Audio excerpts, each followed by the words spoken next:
Buenas noches, mi nombre es Génesis Cerny, yo pertenezco a la Universidad Fermín Toro. Yo les voy a hablar en base a la materia de Derecho Civil Contrato. Tenemos que en la materia de Derecho Civil Contrato se da el tema de lo que es el contrato de obra.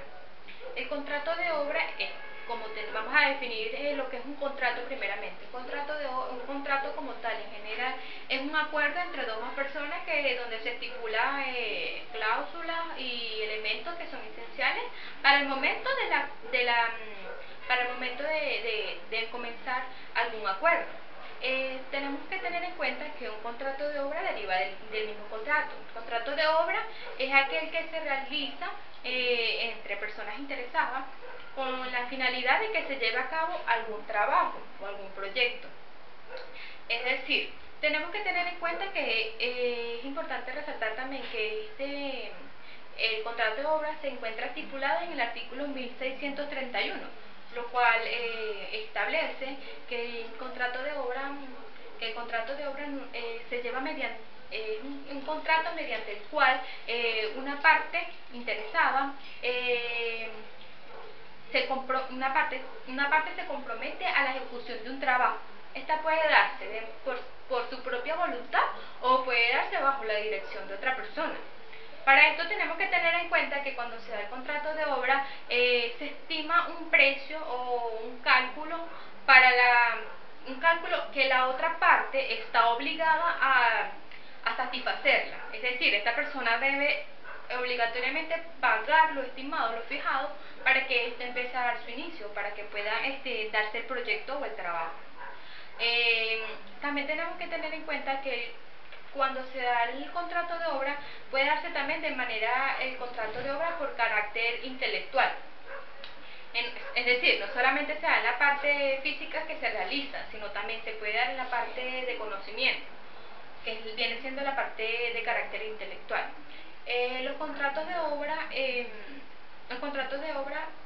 tenemos como por ejemplo, que un contrato de obra puede ser el proyecto que una persona quiera realizar, pide la dirección de una persona que sepa trabajar el proyecto que se va a ejecutar y pide la realización del mismo trabajo. Es decir, una empresa se encarga de realizar cierta obra. Puede ser, por ejemplo, tenemos por ejemplo una construcción de vivienda. No solamente se puede dar en la parte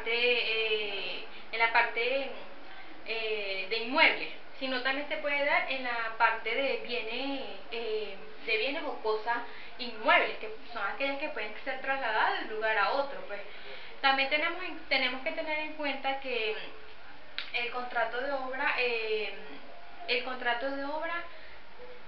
cuando se fija el contrato de obra, la empresa que está a cargo de realizar ese trabajo, la empresa o las personas que van a realizar ese trabajo pueden realizar o pueden ejecutar la obra con sus propios bienes que son los necesarios para la construcción de alguna cosa.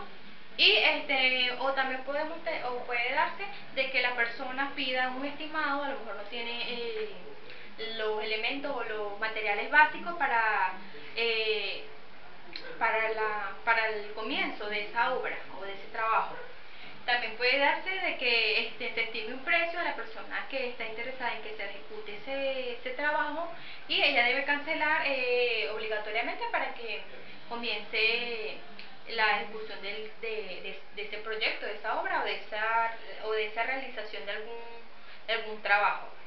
Puede darse en cualquier ámbito.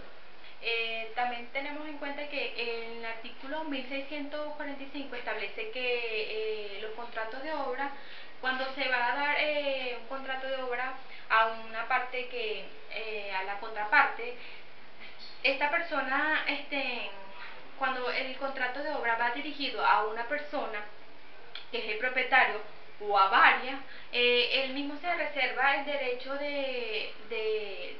un derecho de juicio, de aprobación de un juicio de un perito, para que cubra las solvencias o las irregularidades que pueden darse entre las personas. Esta se da cuando las personas entran en un desacuerdo. en un desacuerdo y entra aquí un perito para la evaluación de lo que se va a estipular o de lo que se va a realizar. Bueno, esto es toda mi exposición, espero que les haya servido de algo y de esta manera me despido de ustedes. Muchas gracias.